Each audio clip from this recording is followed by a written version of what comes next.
Data bukan sekedar angka, tapi kompas yang menuntun arah. Jika disalahartikan, ia bisa menyesatkan, bukan menerangi. Di era big data dan AI, mampukah statistisi tetap menjadi nahkoda atau justru tergantikan? Halo Sobat BEM, selamat datang di podcast Ruang Kampus Biru. Aku Kurniawan Pratama. Dan aku Yosaki sebagai podcaster podcast Ruang Kampus Biru episode ke-13. Antara data, persepsi, dan perubahan. Nah, di episode kali ini, kita bakal kupas tuntas tentang sesuatu yang lagi ramai dibicarakan, yaitu misinterpretasi data BPS. Kenapa sih ini bisa terjadi? Dan di sisi lain, apa ini bisa jadi peluang bagi BPS untuk semakin dekat dengan masyarakat? Nah, untuk membahas hal ini, kita nggak sendirian nih. Kita ditemani oleh dua narasumber keren yang siap membagi wawasan dan pengalaman mereka. Benar sekali Yos, ada Kak Maria Sauna Sinamon Clear sebagai lulusan terbaik Politeknik Statistika STIS Angkatan 62 dari Program Studi Komputasi Statistik. Dan ada Kak Margogo Bestasara Prito sebagai lulusan Politeknik Statistika STIS Angkatan 62 dari jurusan Statistika, yang katanya pernah menjabat sebagai ketua di UKM Excelsior Niwan. Wah, luar biasa menginspirasi sekali ya Yos, dua narasumber kita kali ini. Mungkin langsung aja kita sapa. Halo Kak Maria dan Kak Margogo. Halo Awan dan Yosaki. Nah, biar obrolan kita makin santai nih, kakak-kakak biasanya lebih akrab disapa siapa nih? Serius. Aku Shauna boleh. Kalau aku panggil aja Gogo. Oh, Kak Shauna dan Kak Gogo. Gimana nih Kak, kabar Kak Shauna dan Kak Gogo? Baik. Luar biasa. Nah, kalau akhir-akhir ini kesibukan Kak Shauna dan Kak Gogo lagi ngapain nih Kak? Kan ntar lagi kan mau diadain sensus ekonomi kan Kak di tahun 2026 oleh BPS. Kalau dari aku ya, Ya boleh silakan. izin dulu. Kalau dari aku, kesibukannya sekarang lagi soal penyusunan bahan untuk KBLI. Kita juga lagi merancangkan gladi bersihnya ya. Gladi bersih untuk sensus ekonominya gitu. Kalau Kak Shauna gimana Kak? Kesibukan? Oke, kalau aku terkait dengan pekerjaan di BPS ya, benar banget kalau tahun depan kita akan melaksanakan sensus ekonomi 2026. Dan kalau di tempatku nih, di direktoratku, khususnya di tempat di mana aku ditempatkan ya, agak aneh, tempat di mana aku ditempatkan ya. Pokoknya gitu ya teman-teman. Itu pekerjaannya aku lagi persiapan untuk memutarkirkan peta dan juga muatan wilayah kerja statistik atau yang bisa kita kenal dengan Wilkerstat. Nah, terus juga seperti yang tadi Gogo udah sebutkan, kita juga ada gladi bersih SE dan juga tentang YAPES dan lain-lain. Oh, berarti memang dalam tahap siapan ya Kak? Iya, betul. Nah, mungkin Sobat BEM udah pada nggak sabar nih Kak, mungkin langsung kita mulai aja ya kali Kak. Oke, nah belakangan ini data BPS kan sering jadi bahan perdebatan. Ada yang bilang standar hidup layak BPS nggak sesuai realita, ada yang salah paham soal PDB, sampai banyak yang nganggap bahwa data statistik itu nggak relevan. Nah, menurut Kak Shauna, gimana nih Kak tanggapannya mengenai hal ini? Iya benar-benar. Belakangan ini emang data BPS lagi jadi hot topic ya. Iya.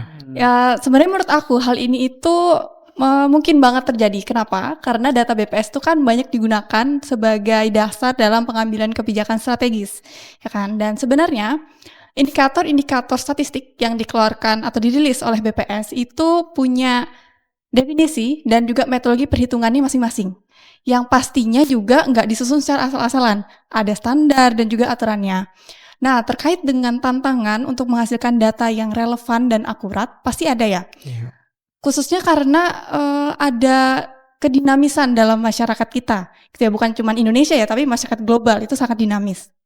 Makanya, metode yang digunakan juga perlu terus dikembangkan dan disempurnakan. Dan hal ini juga yang sudah terus dilakukan oleh BPS. Kalaupun ada perbedaan pandangan mengenai data atau persepsi ya, dan pengertian terhadap data, itu kita bisa telaah secara ilmiah sih teman-teman. Misalnya nih, kita berbicara tentang kesejahteraan masyarakat itu. Kita nggak bisa lihat hanya dari satu sudut pandang. Misal kita cuma lihat satu indikator, PDB gitu ya, terus kita buat kesimpulan dari A, B, C, sampai Z gitu. Itu ya nggak seperti itu juga kan teman-teman. Jadi itulah dimana pentingnya meningkatkan literasi tentang data, dan juga ini hal yang penting juga nih, kita harus membiasakan diri untuk melakukan diskusi berbasis data secara sehat. Itu teman-teman. Menurut aku ya. Ya, kalau Kak Gogo sendiri gimana Kak? Ya, aku sependapat dengan yang dibilang sama Shauna. kan kita tahu ya, kita udah belajar soal tingkatan data gitu kan. Kita tahu data itu kan hanya angka gitu kan. Dia nggak punya makna, dia nggak punya sesuatu gitu. Tapi ketika kita memberikan interpretasi, dia menjadi informasi gitu kan. Jadi di sana BPS sudah mulai untuk terus memberikan informasi tentang data itu kepada masyarakat. Karena kalau kita hanya melihat data sebagai angka, ya masyarakat secara bebas bisa menginterpretasikannya, gitu kan. Tetapi ketika kita sudah memberikan informasi, maka akan jelas ini data ini maksudnya apa. Dan menurut aku itu yang menyebabkan data itu sering sekali misinterpretasi, karena selama ini informasi kepada masyarakat itu masih kurang. Ini data ini apa sih? Gunanya untuk apa? Dan tapi syukurnya BPS terus beradaptasi dan terus teman-teman juga bisa lihat ya di Instagramnya atau di media sosialnya, BPS terus mengedukasi dengan cara-cara yang lebih kekinian gitu ya, untuk memberitahu masyarakat, oh ini tuh indikatornya untuk ini loh, bukan untuk ini gitu. Menarik ya teman-teman. Ternyata dari yang disampaikan Kak Shona dan Kak Gogo tadi, ternyata kita tidak boleh bisa mengambil satu kesimpulan saja karena masyarakat Indonesia itu beragam-ragam. Nah, kalau kita lihat lebih dalam nih Kak, apa sih yang menyebabkan masyarakat itu sering salah paham terhadap data yang dihasilkan BPS? Apakah karena namanya terlalu akademis atau ada faktor lain nih Kak? Kalau menurut tanggapan Kak Gogo gimana? Ya sama kayak tadi ya, karena memang betul terkadang indikator-indikator yang dihasilkan BPS itu sering asing ya buat masyarakat. Misalnya PDB, produk domestik bruto, itu apa sih? Ketika dibagi dengan jumlah penduduk, oh ini kesejahteraan ini gitu kan. Padahal kan bukan untuk mengukur itu. PDB kan untuk mengukur produktivitas di dalam sebuah perekonomian gitu kan. Memang itu bisa menjadi sebuah semacam indikator pendukung, tapi bukan indikator utama untuk menghitung kesejahteraan. Hal-hal kayak gitu kan indikator-indikator yang namanya asing, itu yang justru perlu untuk diberikan edukasi oleh BPS gitu kan. Itu sih kalau dari aku. Kalau dari Kak Shauna gimana Kak? Ya, aku juga setuju banget sih sama yang disampaikan oleh Gogo ya. Dan kalau menurut aku, tentang hal ini tuh kita perlu lakukan identifikasi nih. Menurutku, tata cara penyampaian data, penyajian data kita itu memang sangat berpengaruh ya terhadap pemahaman masyarakat. Karena audiens kita itu sangat beragam. Mulai dari yang ahli, yang pakar, sampai dengan masyarakat awam. Dan kita juga perlu sadari bahwa di masyarakat itu ada tantangan literasi data. Masyarakat kita itu tidak semua punya basic atau prior knowledge tentang hal-hal seperti ini, tentang statistik gitu ya. Jadi sebenarnya sangat wajar kalau masyarakat awam itu tidak mengetahui istilah-istilah teknis statistik gitu. Tapi perlu diingat nih teman-teman, kalau istilah-istilah statistik itu sebenarnya bukan cuma sekedar rumit ya, tapi mereka itu digunakan itu sebagai bagian dari standar internasional, di mana kita harus menjaga konsistensi dan juga keterbandingan antar data, bukan hanya di dalam negeri, tapi juga secara global. Nah, jadi kita bukan hanya pakai istilah-istilah kayak PDB, Gini Index gitu ya, itu asal penamaan gitu ya, kita namain ini, oke kita namain Gini Index aja supaya ya kedengaran keren lah kayak negara-negara lain kan, nggak kayak gitu kan ya teman-teman. Nah gitu, jadi ada alasan ya, reason di belakangnya. Nah kemudian selain itu menurut aku juga ada pengaruh dari media. Ini sangat berpengaruh sih menurut aku, karena kenapa? Ketika ada narasi berita dari media di mana mengandung bias atau berbumbu politik gitu kan, dibawa politis, kemudian ada misinterpretasi data juga di situ, kemudian menggunakan teknik-teknik framing seperti itu teman-teman, pasti itu akan sangat mempengaruhi persepsi masyarakat terhadap data BPS seperti itu. Jadi bagaimana kita sebagai masyarakat nih, kita harus menjadi masyarakat yang cerdas pastinya, kemudian well iterate tentang data. Kita harus mengerti bagaimana sebenarnya data itu seharusnya diinterpretasikan gitu ya. Jadi tidak mudah tergocek dengan hal-hal seperti itu. Berarti jadi memang seperti yang kakak-kakak sampaikan, ada beberapa faktor yang buat masyarakat itu salah paham. Misalnya kayak namanya yang masih terlalu akademis, terus juga kadang juga media itu menampilkan berita itu yang nggak sesuai dengan isinya ya Kak, clickbait gitu. Terus juga masyarakat sendiri juga perlu mengembangkan literasinya terhadap sesuatu yang disediakan BPS. Nah, kira-kira menurut pandangan Kak Shauna, gimana nih Kak? Solusi apa sih yang sudah atau akan diterapkan BPS ke depan untuk memastikan bahwa data yang dihasilkan itu mudah dipahami oleh masyarakat? Oke, kalau dari BPS sendiri, pertama kita itu ada yang namanya pelayanan statistik terpadu atau PST ya. Ya. Nah, di situ dalam diseminasi data nih atau penyebarluasan informasi dan data, publikasi data, BPS itu selalu berusaha untuk bisa memberikan kemudahan akses terhadap data dan informasi. Salah satunya dengan kehadiran PST ini. Jadi, para pengguna data yang memiliki kebutuhan terhadap data BPS itu bisa mengunjungi PST, bukan hanya datang secara fisik ke kantor BPS, tapi juga ada layanan online-nya, teman-teman.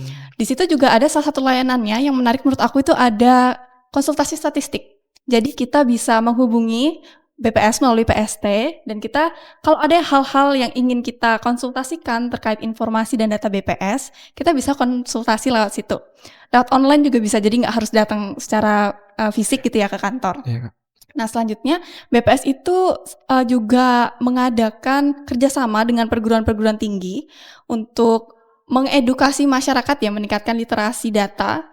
Contohnya itu dengan pojok statistik yang ada di perguruan-perguruan tinggi dan juga kuliah umum gitu teman-teman. Nah, selain itu juga BPS juga mengikuti perkembangan zaman nih. Kita juga menggunakan konten-konten media sosial untuk edukasi masyarakat. Kalau bahasa kerennya itu kita edukasi statistik dengan konten digital gitu ya teman-teman. Keren banget ya Kak. Ya, jadi dengan konten-konten yang lebih luas, yang lebih fun gitu ya, tentunya dapat menjangkau audiens-audiens yang terutama yang generasi digital nih kayak Gen Z ini kan lebih suka untuk lihat konten-konten medsos ya, itu Iya, Kak. akan lebih kena ke mereka gitu teman-teman. Kalau menurut Kak Gogo gimana? Ya, aku sependapat juga dengan Shauna. Jadi sudah banyak hal-hal yang dilakukan oleh BPS khususnya untuk terus memberikan edukasi kepada masyarakat mengenai data itu sendiri. Tadi udah disebutkan banyak ya, ada PST, juga ada konsultasi statistik, kita ada namanya Silastik gitu kan, terus konten-konten media sosial. Itu upaya-upaya yang terus digerakkan oleh BPS untuk ayo mengajak masyarakat untuk mari memahami data bersama gitu. Teman-teman juga bisa berkonsultasi tadi lewat Silastik. Kebetulan aku salah satu ininya nih, adminnya, iya, Kak. tapi aku bagian klasifikasi statistik gitu ya. Dan kita di konsultasi statistik BPS itu sudah mendapatkan sertifikasi ISO. Jadi pelayanan kita tidak ketika administratornya itu memberikan jawaban itu tidak akan lama gitu. Jadi semuanya sudah disusun dengan begitu baik oleh BPS untuk menjawab pertanyaan masyarakat, untuk memberikan edukasi kepada masyarakat.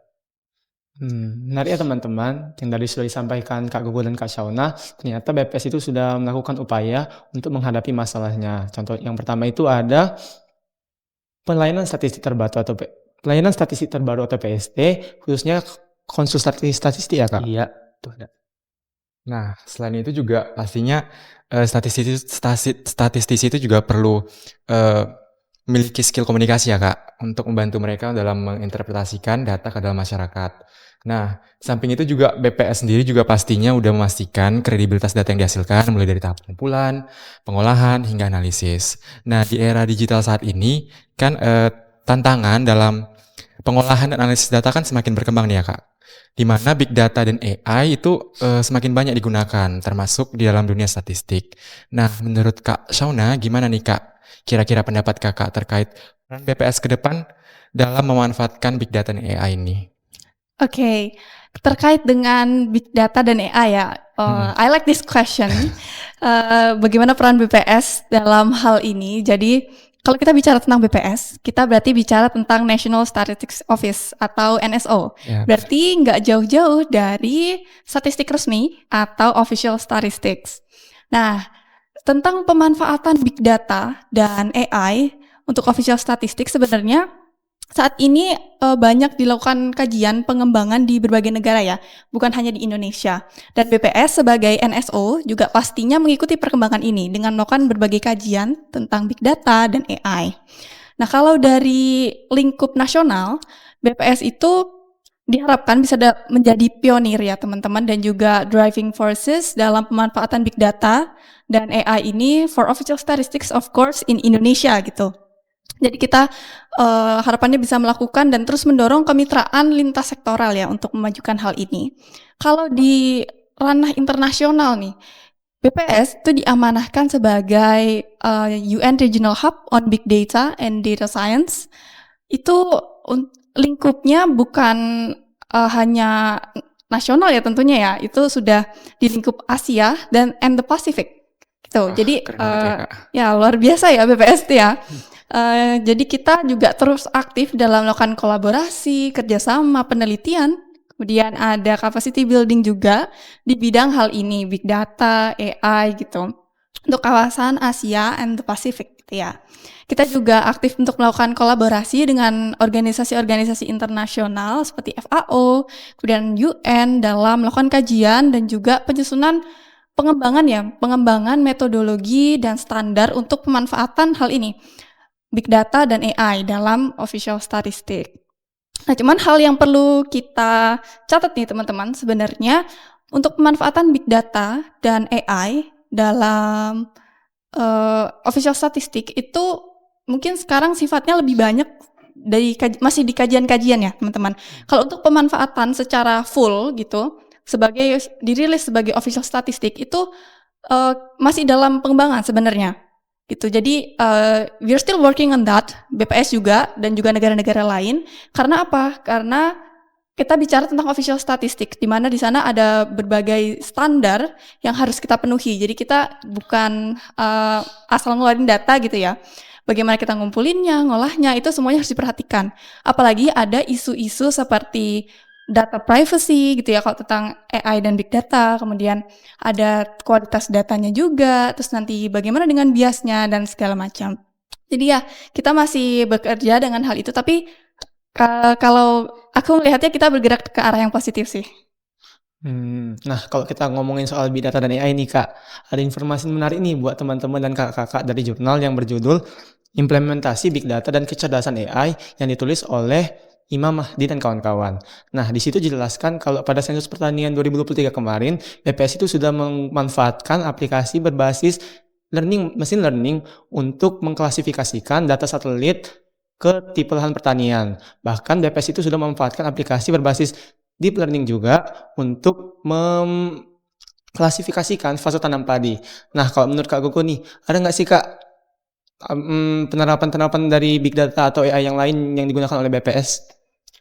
Ya, kalau kita tahu ya, AI sekarang ini teknologi yang sering digembur-gemburkan orang gitu ya. Dan kita juga pasti sering lah pakai AI gitu kan. Benar banget, Kak. Kalau yang dari BPS, seperti tadi yang juga udah disampaikan Kak Syauna, kita terus berkembang ke arah sana. Jadi kita terus mengembangkan teknologi-teknologi untuk memudahkan BPS dalam mengerjakan tugasnya gitu ya. Kalau untuk apa yang udah diterapkan oleh BPS, untuk di bidang lain aku nggak berani berbicara ya, karena memang bukan bidangku gitu. Tapi yang aku tahu, karena aku di bagian klasifikasi statistik ya, jadi sekarang kita lagi mengembangkan sebuah sistem untuk membantu pelaksanaan sensus ekonomi 2026.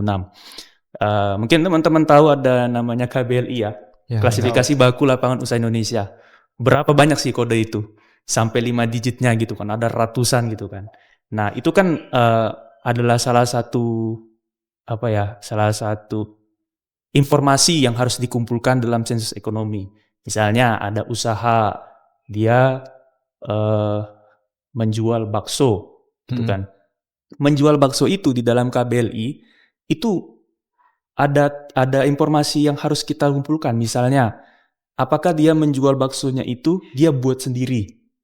Kalau dia buat sendiri, kita tanya lagi, dia buat sendirinya baksonya itu apakah disajikan bakso yang ada mie, yang ada mihun, ada tahu segala macam itu, atau dia hanya menjual bakso dalam bakso-bakso yang beku itu loh. Oh, yang Iya, frozen. Itu food, ya. beda.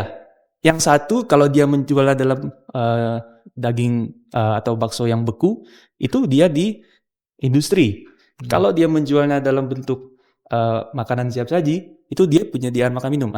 Itu kan hanya satu aktivitas saja, sebegitu ribetnya kita untuk menentukan gitu kan. Iya, benar. Nah, BPS untuk membantu mitra kita atau pendata lapangan, itu kita sedang mengembangkan sebuah alat bantu menggunakan AI. Jadi ketika nanti petugas menginput nih usahanya, diinput, oh dia menjual bakso di rumah makan dan makanannya baksonya siap saji. Nanti dengan bantuan AI yang sedang dirancang, tentunya dengan kerjasama dari tim kami, kemudian dengan tim sistem informasi statistiknya BPS, nanti akan keluar tuh saran kode, dan itu akan memudahkan petugas tentunya kan, karena gak semua orang lah mengerti secara detail tentang KBLI gitu kan, apalagi itu sudah sampai ke 5 digitnya gitu. Iya, Kak. Jadi itu salah satu contoh yang aku tahu sendiri dan aku memang berkecimpung di sana. Jadi BPS seperti tadi juga disampaikan oleh Samuel, terus melakukan pengembangan ke arah sana, dan sama juga aku juga melihat hal yang positif. Wah, menarik banget ya teman-teman. Ternyata BPS sendiri sudah mulai menerapkan penggunaan AI seperti misalnya yang seperti udah dijelaskan Kak Gogo tadi, bahwa dalam penyusunan KBLI, AI itu sudah mulai digunakan dalam mengklasifikasikan KBLI. Nah, kalau menurut Kak Shauna, gimana nih Kak tanggapannya terkait kenapa sih yang nggak bisa digantikan oleh AI? Dan tools-tools apa sih yang kira-kira bisa dimaksimalkan untuk menghasilkan statistik yang lebih berkualitas? Oke, terkait hal ini sebenarnya sejak AI itu dikenalkan ya pada masyarakat, lebih tepatnya waktu masyarakat itu mulai kenal atau aware dengan large language model atau ChatGPT ya. Waktu itu kita sempat booming kan tentang ChatGPT dan LLM ini. Jadi di situ mulai nih banyak diskusi-diskusi yang menarik tentang AI. Apa ini AI itu kan, kayak dapat barang baru gitu ya kan. Ini apa ya AI? Semua orang tertarik gitu kan untuk membicarakan AI gitu. Dan muncul juga pertanyaan-pertanyaan yang menarik tentang apa sih hal-hal yang bisa atau nggak bisa digantikan perannya oleh AI dalam kehidupan kita. Nah, kalau dalam konteks statistik, aku melihatnya pastinya tetap ada peran yang harus dilakukan oleh manusia gitu ya. Jadi tidak bisa digantikan oleh AI. Contohnya nih, yang pertama, itu mungkin AI bisa membantu kita dalam melakukan pengolahan data, pemrosesan data, analisis. Dia juga bisa membantu kita untuk mengenali pola yang ada di dalam data. Tapi bagaimana dengan konteks sosial dan budaya? Lalu bagaimana juga dengan etika dalam pengolahan data? Nah, hal-hal seperti ini itu masih membutuhkan input dari manusia. Ini merupakan hal yang penting ya teman-teman. Karena khususnya ketika kita berhubungan dengan informasi-informasi sensitif, pastinya itu akan berhubungan dengan privacy data, seperti itu, dan etika ya. Jadi misalnya kita ngambil data dengan scraping ya, caranya scraping. Kita kan kalau tools itu dia tidak mengenal apakah ini datanya merupakan privacy atau tidak gitu kan. Jadi kita manusia yang mengendalikan AI itu untuk melakukan scraping, kita yang men-set rules-nya gitu kan. Sampai sejauh mana data itu bisa kita ambil, sampai sejauh mana data-data itu boleh kita gunakan dan kita manfaatkan gitu ya. Ini berhubungan dengan orang banyak. Pasti orang-orang ketika mendengar ini langsung tertuju ke, nanti gimana ya privasi datanya? Itu bagaimana keamanan datanya? Hal-hal seperti itu ya teman-teman. Selanjutnya, bagaimana peran kita sebagai manusia dalam perancangan nih. Jadi kalau di BPS itu kan ada survei, ada sensus, itu kan ada perancangannya ya teman-teman. Selain itu juga di bidang kajian-kajian, penelitian, langkah pertama yang kita lakukan itu apa? Biasanya kita akan melakukan identifikasi masalah, ya kan teman-teman. Nah, mulai dari hal itu, identifikasi masalah, kemudian kita udah ketemu, lalu apa sih variabel yang kita butuhkan untuk mengukur hal-hal tersebut? Nanti rancangan analisis seperti apa, kita mau pakai model apa, kita mau pakai metode apa untuk menganalisisnya, itu semua keputusannya dipegang oleh manusia, gitu. Jadi, kita nggak bisa semata-mata memanfaatkan AI untuk melakukan semua pekerjaan untuk kita gitu ya teman-teman.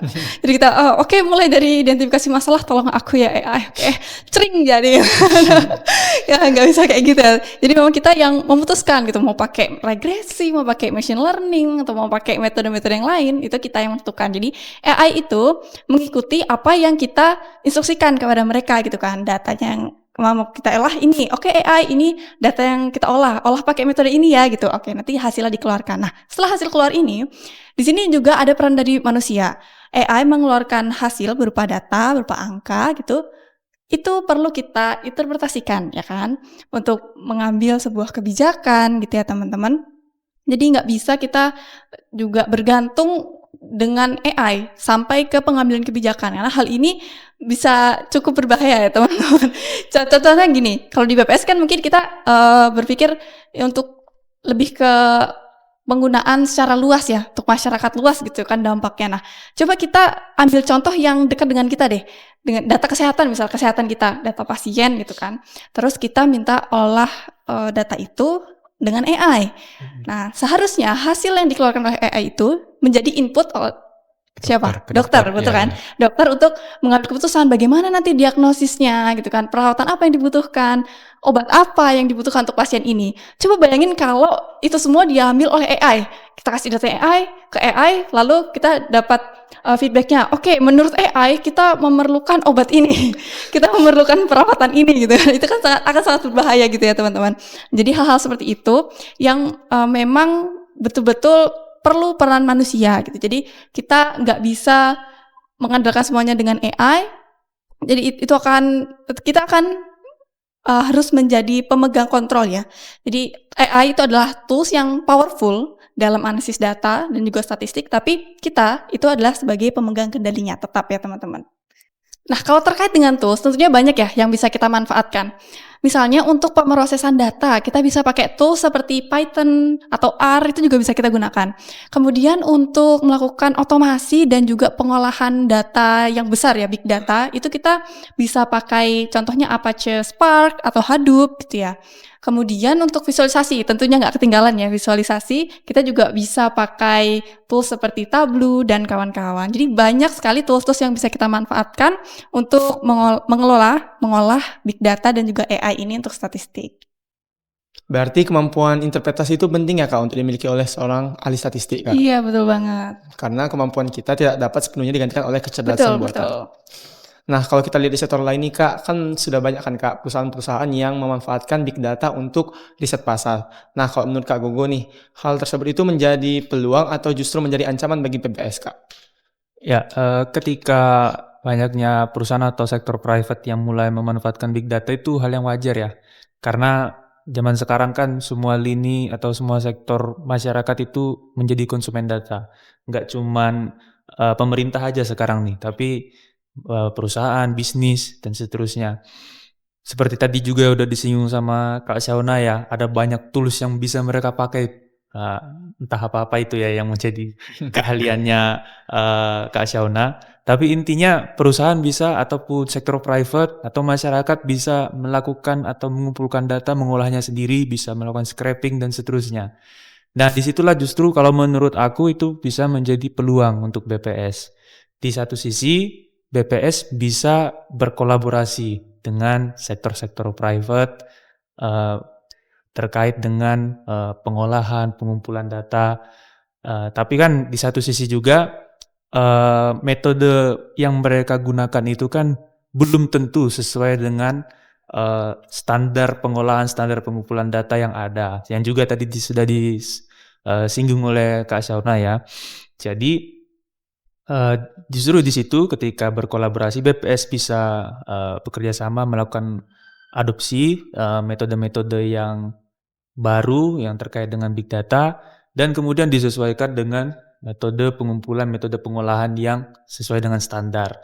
Nah, dan juga itu juga bisa menjadi sebuah peluang untuk BPS menunjukkan kehebatannya lah dalam pengolahan, dalam pengumpulan data. Harusnya BPS menjadi leadingnya di Indonesia untuk pengumpulan dan pengolahan data. Jadi Jadi itu bisa menjadi peluang berkolaborasi dan akhirnya BPS bisa menjadi semacam tolak ukurnya lah, semacam pemimpinnya dalam pengumpulan, dalam penghasil data ya, penghasil utama data gitu. Oke, berarti ini menjadi peluang bagi BPS ya teman-teman untuk berkolaborasi dengan sumber data lain untuk menghasilkan statistik yang lebih berkualitas, Kak. Asal sesuai dengan metodologi yang dirancang oleh BPS yang mungkin sesuai dengan metodologi yang tepat. Nah, sebelum kita tutup, ada satu pertanyaan terakhir nih buat Kak Shauna dan Kak Gugo. Untuk mahasiswa STIS, khususnya Angkatan 63 yang mungkin sebentar lagi akan terjun ke dunia kerja, ada nggak nih Kak motivasi, saran atau mungkin tips buat mereka?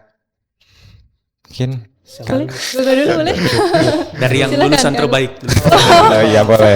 yang pengalamannya lebih tinggi. Oh gitu ya. Kayak gitu ya. Oke, boleh deh. Aku jadi nggak enak. Lanjut. Oke, jadi untuk teman-teman mahasiswa STIS Angkatan 63 yang sebentar lagi akan masuk ke dunia kerja, mungkin yang perlu diingat, dunia kerja itu dinamis ya. Jadi kita bukan hanya berbicara tentang teori, tapi bagaimana kita menerapkan teori-teori yang sudah kita peroleh itu ke dalam dunia nyata gitu ya, dalam dunia pekerjaan, realitas di lapangan itu seperti apa. Mungkin ketika kita belajar di bangku perkuliahan, data-data yang kita pakai itu masih kebanyakan data-data dummy gitu ya. Ukurannya juga masih kecil dan juga mungkin kondisinya tidak seberagam data yang ada di dunia nyata. Bagaimana banyak outlier-nya dan kondisi-kondisi yang anomali gitu ya, Go. Iya, benar. Nah, itu banyak sekali kita temukan di dunia nyata ya. Nanti teman-teman bisa rasakan sendiri nih di dunia kerja. Dan hal itu menjadi tantangan tersendiri, tapi juga menurut aku itu menjadi pemicu kita, pendorong kita untuk terus belajar gitu ya. Pastinya kita akan terus belajar, bukan hanya di bangku perkuliahan, tapi juga di dunia pekerjaan. Kita belajar tentang akademis, ya di dunia perkuliahan, kemudian di dunia pekerjaan kita belajar bagaimana menerapkan ilmu kita, bagaimana kita berkomunikasi dengan orang lain, bersosialisasi. Semua itu perlu kita tanggapi atau kita hadapi dengan bijaksana ya teman-teman. Jadi apapun nanti apa yang teman-teman hadapi itu pokoknya hadapi aja dengan semangat gitu ya, dan juga do your best gitu. Tetap terus belajar, tingkatkan skill, apalagi dengan kita pembahasannya big data dan AI gitu ya, kita harus terus upgrade skill dong, jangan berhenti hanya di belajar waktu kuliah ya teman-teman, karena kita semua terus belajar, bukan hanya di dunia kuliah, kerja, tapi juga di kehidupan kita juga akan terus belajar, dan sepanjang perjalanan kehidupan kita akan terus mendapatkan pengalaman-pengalaman baru yang tentunya akan membawa kita menjadi pribadi yang lebih baik kayak gitu teman-teman. Kalau tanggapan Kak Gugu gimana? Saran dan Kalau dari aku, kalau kalian mau jadi lulusan terbaik, dengarkan nanti. Boleh banget Kak. Ya, kalau dari aku, buat teman-teman yang 63 yang bakalan lulus tahun ini berarti ya? Iya, Kak. Tahun ini ya. Ya tepat sih sebenarnya, sama seperti yang disampaikan oleh Kak Shauna tadi. Nanti di dunia kerja tidak akan selalu sama dengan yang kita dapatkan di kuliah. Tapi yang mau aku sampaikan sih, semua yang udah teman-teman lakukan itu pasti akan ada hasilnya gitu. Ya. Kalau kita ya, istilahnya itu apa yang kita tabur itu yang kita tuai gitu kan. Jadi kalau teman-teman udah sejauh ini menabur, percayalah nanti akan ada tuh menuainya, masa-masa menuainya. Nanti di dunia kerja gimana, dan juga tadi juga disinggung oleh Kak Shauna ya soal soft skill itu juga penting itu. Karena di dunia kerja nggak hanya soal kepintaran kita tentang data, terus cara kita menginterpretasi dan seterusnya. Soft skill itu penting. Misalnya kayak gini lah kita ngobrol gitu. Ini kan sebenarnya kita kan public speaking ini kan. Meskipun audiensnya secara virtual gitu kan. Tapi kan ini juga salah satu bentuk kita sama-sama mengasah soft skill kita, melakukan public speaking dan ya banyaklah soft skill yang lain. terlepas juga di satu sisi ya penting juga untuk terus mengembangkan pengetahuan ya. Apalagi teman-teman sedang proses menyusun skripsi yang beberapa tuh udah ada tuh ngechat gimana. Ya, ya intinya ya semangatlah buat teman-teman. Semoga nanti semuanya lulus dengan luar biasa. Amin. Wah, menarik banget ya teman-teman, motivasi dan semangat yang diberikan oleh Kak Shona dan Kak Gogo. Semoga ini menjadi semangat dan inspirasi bagi teman-teman, khususnya angkatan 63 yang sebentar lagi akan terjun ke dunia kerja. Wah, nggak kerasa, kita sudah berada di penghujung podcast. Banyak banget insight menarik dari Kak Shona dan Kak Gogo. Bener banget nih Wan, mulai dari bagaimana seorang statistisi dapat menghadapi masalah misinterpretasi data hingga peluang dari big data dan kecerdasan AI di dunia statistik.